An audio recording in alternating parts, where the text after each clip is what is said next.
இன்னும் 2 நாள்ல தான் கூலி படத்தோட வரலாற்று வசூல் எந்த அளவுக்கு போகுது அப்படிங்கிறது தீர்மானிக்க போகுது. இந்த 2 நாள்ல நடந்துச்சுன்னா லைஃப் டைம் கலெக்ஷனே வேற லெவல் மாதிரி இருக்கும். வணக்கம் நண்பர்களே, இது உங்கள் பிரைம் பஸ்டர் நியூஸ். இன்றைக்கு நம்ம புதன் விநாயகர் சதுர்த்தி விடுமுறையால ஒரு நல்ல ஜம்ப் இருந்துச்சு. ஆனா வியாழன் வெள்ளிக்கிழமை கொஞ்சம் சாஃப்டான மாதிரி தான் இருந்துச்சு. ஆனா வரும் சனி ஞாயிறு தான் இந்த படத்தோட லைஃப் டைம் கலெக்ஷன் எதை நோக்கி போகுது அப்படிங்கிறதுக்கான டிசைடிங் ஃபேக்டர். தெலுங்குல பாத்தீங்கன்னா ஏற்கனவே 65 முதல் 70 வரை கோடி அசால்ட்டாக கிராஸ் பண்ணிடுச்சு. அடுத்த 2 நாள்ல இன்னும் 10-15 கோடி கலெக்ஷன் வந்துடுச்சுன்னா டாப் 2ல நிச்சயமா இடம் பிடிச்சிடும். இதுவரைக்கும் ஆந்திராவில் அதிக வசூல் பண்ணிய படங்கள் எல்லாமே ரஜினி படங்கள் தான்.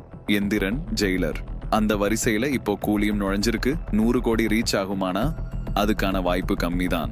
ஆனா டாப் 2ல வர்றதுக்கு பெரிய சான்ஸ் இருக்கு. இந்த 2 நாள்ல ஃபேமிலி ஆடியன்ஸ், ரிப்பீட் ஆடியன்ஸ் தியேட்டருக்கு வந்துச்சுன்னா படம் லைஃப் டைம்லயே வேற லெவல் சாதனை பண்ணும்.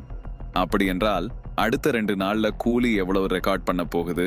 டாப் 2 லட்சத்து நிச்சயம் அடையுமா? நீங்க என்ன நினைக்கிறீங்க? காமெண்ட்ல சொல்லுங்க.